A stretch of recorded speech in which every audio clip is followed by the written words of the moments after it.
Ang layunin ng bagong Pilipinas ay maglatag ng mga mithiin na dapat natin makamtan para sa kinabukasan ng ating bayan.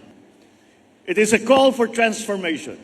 The transformation of our idea of being a Filipino and the transformation of our economy, of governance, of society. Araw-araw tayo mananalangin, magsusumikap at kumilos upang maging mas maginhawa ang pamumuhay ng bawat isang Pilipino sa ilalim ng bagong Pilipinas. Sa bagong Pilipinas, may pag-asa ang lahat.